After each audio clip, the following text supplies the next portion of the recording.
Before I get into the subject matter of this video, I want to make something crystal clear. This is not a video condemning the state of Destiny 2. This is not a video bashing the immensely talented developers at Bungie. I really don't care about the meta of the game, the community sentiment, any of that. This video is not a Destiny 2 hate rant. If that's what you're looking for, you should look elsewhere. This video is about my own personal journey with this game, and how I've changed and grown as a person because of it. I'm mostly making this for myself, to help me unpack a lot of my feelings about it, and the impact it had on me, for better and worse. Although this is mostly a video for me, I hope at least some part of this resonates with you. This is a story about how I became hopelessly, damagingly addicted to Destiny, and what all came from it.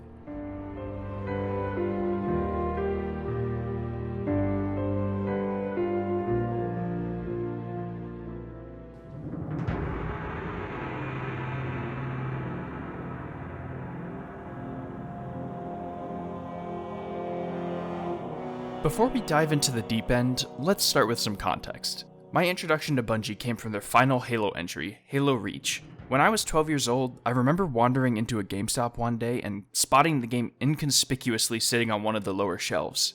I had heard of the series from a close childhood friend, but this was my first time seeing one of them for myself. While I had never played any shooters before, I mostly stuck to casual gaming as a kid, and I was really scared of violent games at the time, something about it just drew me in, so one of my parents reluctantly agreed to get it for me, despite the age ratings. My parents agreeing to get me the game ended up being one of the best things that happened to me.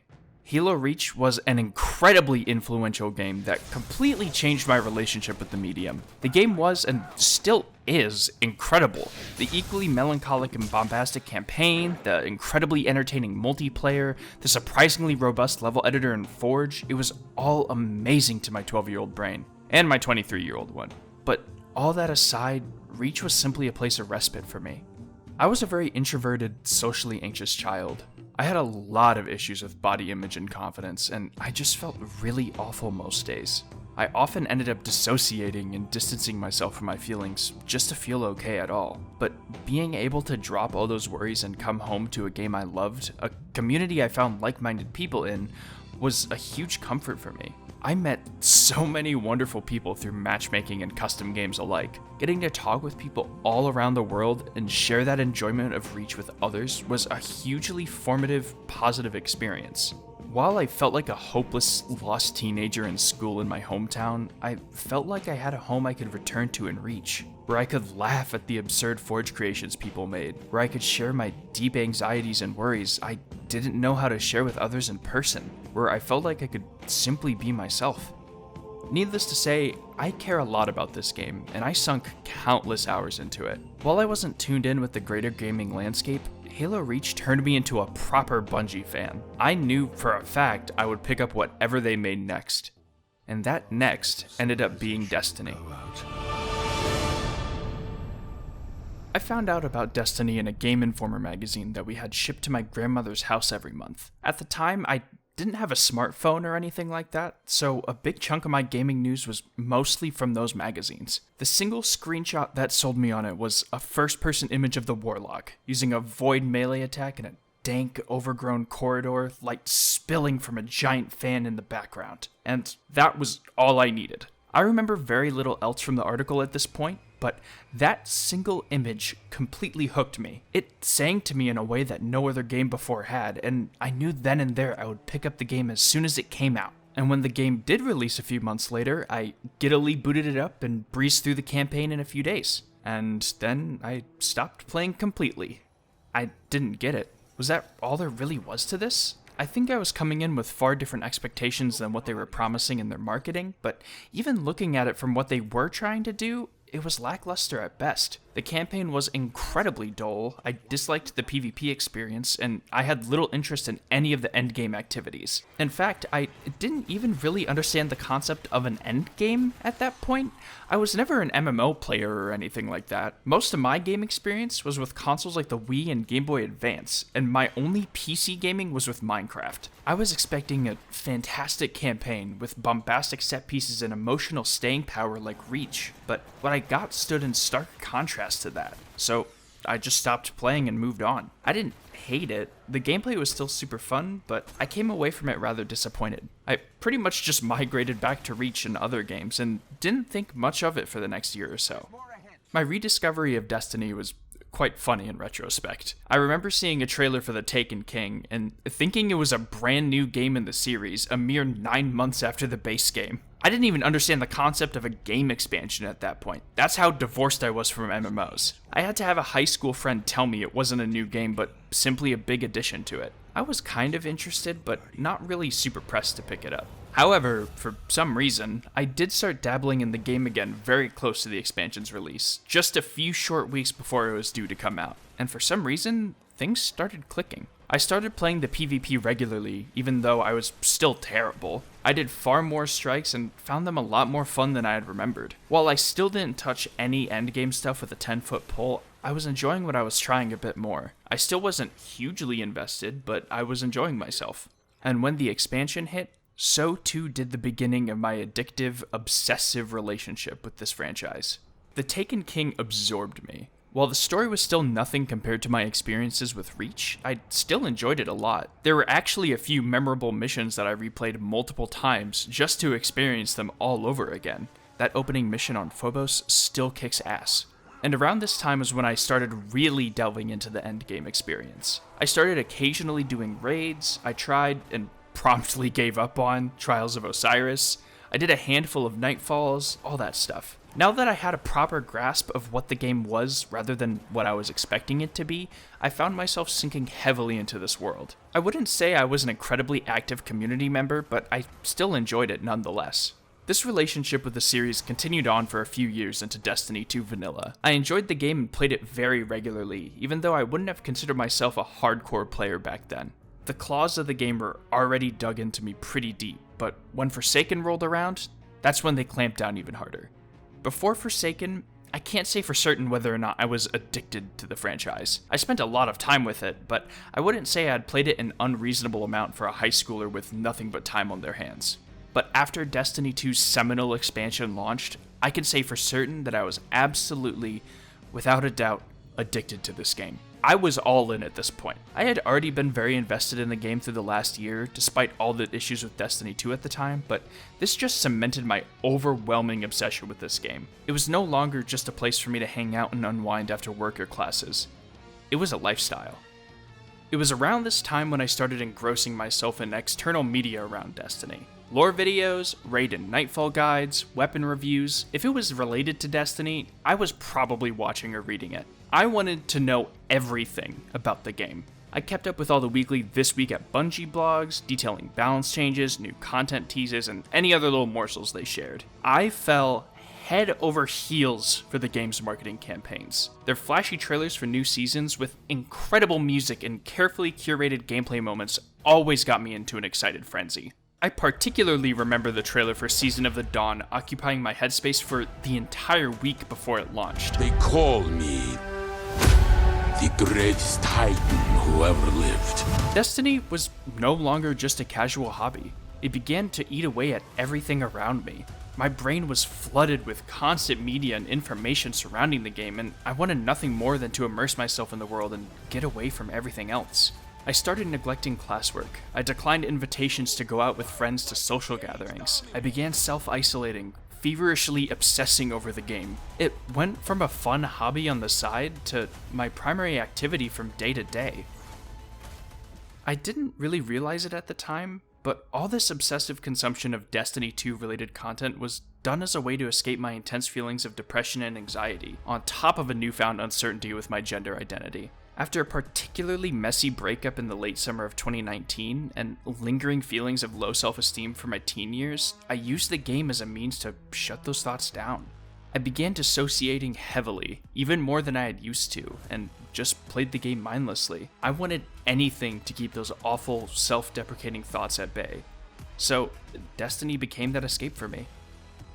But deep down, a part of me knew that trying to use video games to suppress all these thoughts wasn't a sustainable course of action. So despite all of my crippling anxiety about it, I began seeing a therapist to start unpacking a lot of my feelings about myself.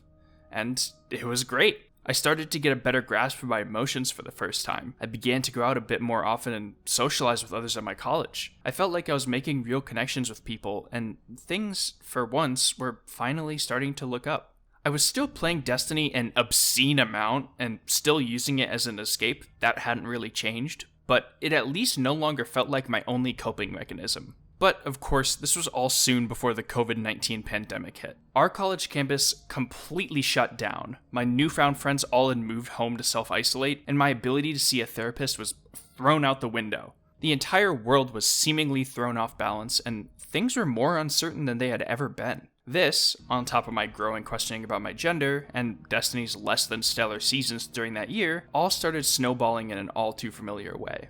I needed some sort of outlet to keep myself from sinking back into those depressive holes I had found myself struggling to crawl out of before. So I turned my attention to animation and 3D art.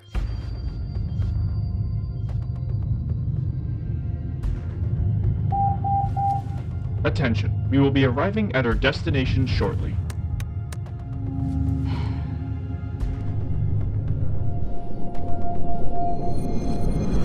While skating back in time a bit, that's a Destiny joke, I absolutely loved making LEGO stop-motion animations as a kid.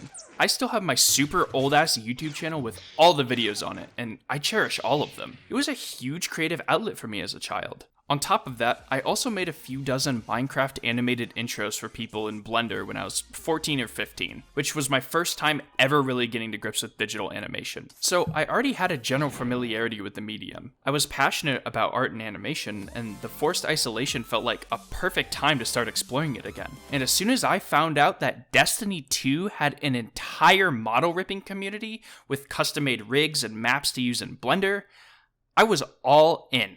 I wanted to create art and animations in the same world I'd become completely engrossed in. However, some of that drive wasn't coming from a place of love. I was pretty discontent with the way Bungie had been handling the story of Destiny 2 for the last year or so. Shadowkeep was disappointing, both in terms of length and the actual quality of content within that length. And while, as mentioned before, I was super hyped for Season of the Dawn, I still wasn't in love with it. And Season of the Worthy was an absolute mess that frustrated me to no end. I still felt like I loved the game, but the ways in which the story were delivered definitely contributed to my drive to animate and make art. I wanted to take this underdeveloped, undercooked story and make something wonderful with it myself. In retrospect, this was an incredibly lofty goal, one which I never really achieved, but regardless of that, the game had given me an outlet to express myself, something that was very sorely needed given the current circumstances. Getting back into making art started pretty small, with little personal pieces made for friends and myself, but over the next few months, it began to become a much more serious endeavor as I gained traction on social media. I remember the first ever post I made that exploded on Twitter incredibly vividly. It was a really quick and lazy Mixamo motion capture video of the Insurrection Prime raid boss dancing to Tame Impala's The Less I Know The Better.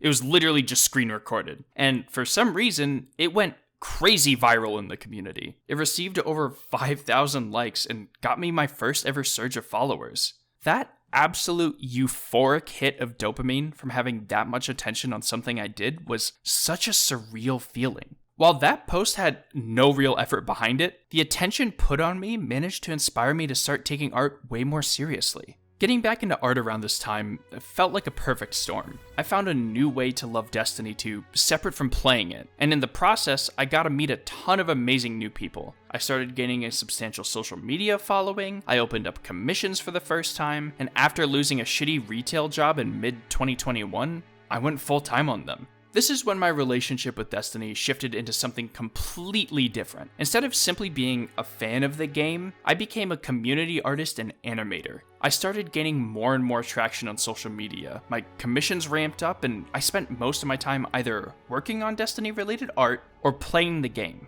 Things were going great for me, and despite my qualms with the game itself, I was finding myself diving deeper and deeper into the Destiny rabbit hole.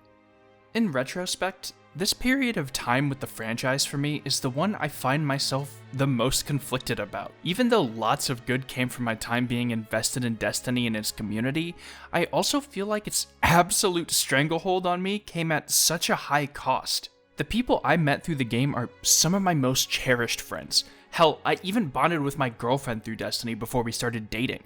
I discovered amazing artists, got to talk to and make art for developers of the game, met people who helped guide me towards my eventual transition, ran a charity livestream to raise money for the Trevor Project,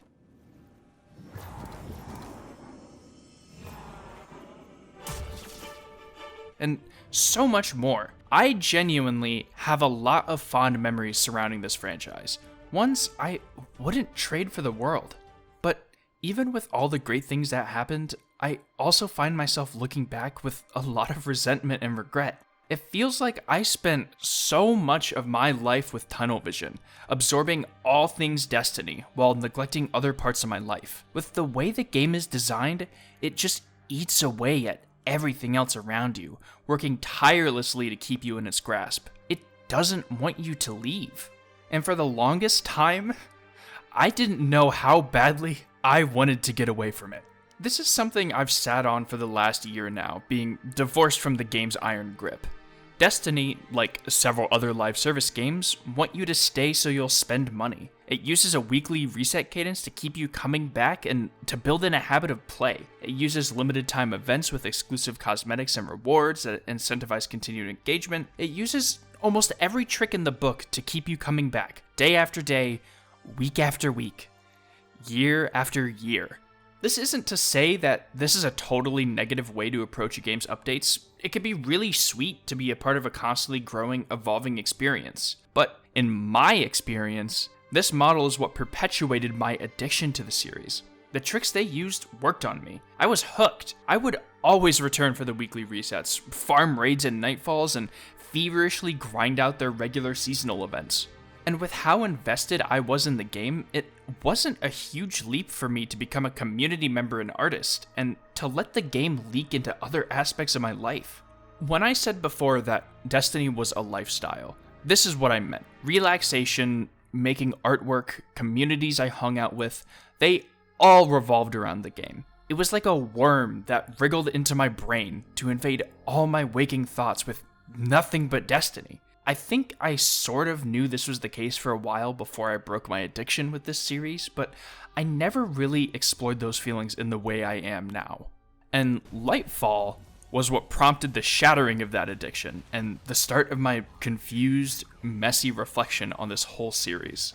Once again, I would like to reiterate that this video is not an attack of the incredibly talented, likely heavily crunching staff that worked on Lightfall. Even though I have several major gripes with this expansion that are relevant to my story here, that's not what this video is about. If you were one of the people who harassed the developers at Bungie for Lightfall, well, fuck you. Anyways, when Lightfall released, I was just completely baffled at the clearly rushed experience that had been sold to me for $100. The story was incredibly benign, the mission design was a substantial step down for me, and the amount of additional content was paltry at best. I thought the single news strike was incredibly bland, and the raid was a pitifully easy, brain-dead experience to run through. After years of goodwill and trust that had been meticulously built by Bungie, it felt like all of that was ripped away to fill a delay with a hasty, slapped-together expansion. The poor quality of it all stood in very stark contrast to the stellar Witch Queen. I was completely taken aback at the huge mess Lightfall ended up being.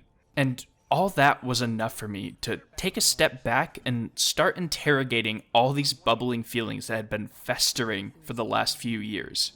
Before this point, I was still enjoying the game enough to keep my messy, confused feelings at bay. I pushed them aside, thinking, well, Bungie's doing great right now. I'll keep playing because I'm excited to see what they do next. I adored the narrative leaps taken in The Witch Queen. The raid was one of the most memorable video game experiences I ever had, especially the crazy intense day one run my team and I fought through. Come on. Never mind. Oh my god! Let's go! Fuck! The art design of the Throne World is genuinely one of the most jaw-dropping spectacles in any video game I've ever played. Despite my issues and feelings in the background, there was just enough for me to latch onto to keep me going. But with Lightfall, there was no such things to grasp at anymore.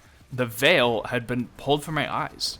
Even though I was reluctant to come to terms with it at first, I could finally see my experience with this franchise for what it was. A terrible, crippling, one-way addiction that previously had no end in sight. My entire life orbited around this game. I neglected social gatherings. I pushed aside my own physical health. I let myself get comfortable in the repetitive, addicting, fear of missing out cycle of the game, always logging on and losing hours to it mindlessly. I used it to dissociate and distance myself from my own emotions, making every waking hour feel hollow and meaningless.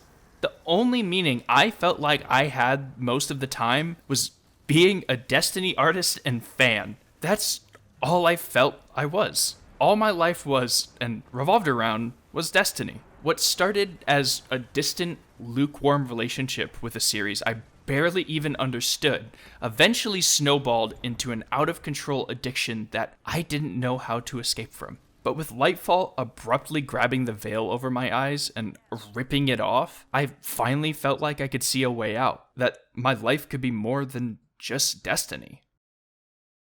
I know this video has been messy, but trying to reckon with years worth of thoughts and experiences is, unsurprisingly, a very messy endeavor. I had been so tied up in this franchise that trying to untangle it all was, and frankly still is, incredibly daunting. When I finally understood that I was addicted and that I wanted to escape, it wasn't a cold turkey experience. I still played fairly regularly, albeit far less than before. I still found myself mindlessly opening the game, attempting to lose myself in the world. But those thoughts couldn't just be packed back up now. Every single time I loaded Destiny up post-Lightfall, those unpacked, scattered thoughts kept bouncing around my mind. Why am I playing this? What is the point of logging on right now?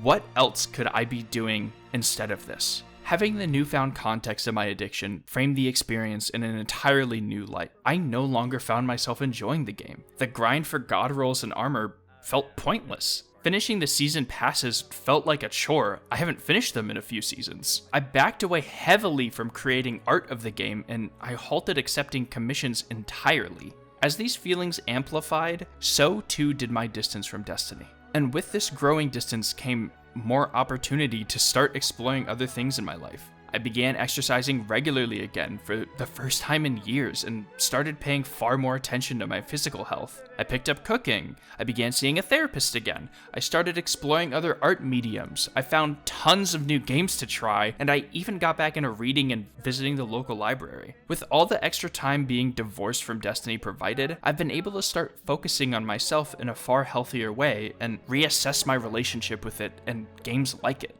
I think in retrospect, my intense hyperfixation on this series has caused me to view the idea of a live service game in a completely new light.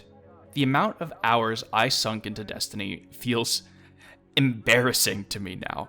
Thousands of hours poured into a single game when I could have taken that time to explore so many other things in my life. Service-style games are inherently manipulative with your time, using fear of missing out tactics to keep you coming back, even if you don't really want to. It builds a pattern of habit over time, and seeing how ingrained I was in that is hard to stomach now. Coming to terms with all the wasted time has been painful. I no longer enjoy live service games in the way I once did. I worry that my addictive, obsessive tendencies with them will send me hurtling towards another unhealthy cycle yet again. I don't want that for myself anymore. I want to enjoy games and other parts of my life in a less destructive way. No longer do I want to use games as an escape for my feelings, to let the world around me fade into the background, to make excuses for my poor mental and physical health. I want to experience all that games have to offer. I want to tackle my mental health head on and not use games as an excuse to hide from them anymore. I don't want to let myself become tunnel visioned down a single ruinous path again. I love the people that work at Bungie still. I still love the friends and memories I made with my time in its many communities. I love that I found a passion for art again and am actively pursuing a career in it. I love that I met my girlfriend through this game and all my time in it, but I no longer love Destiny.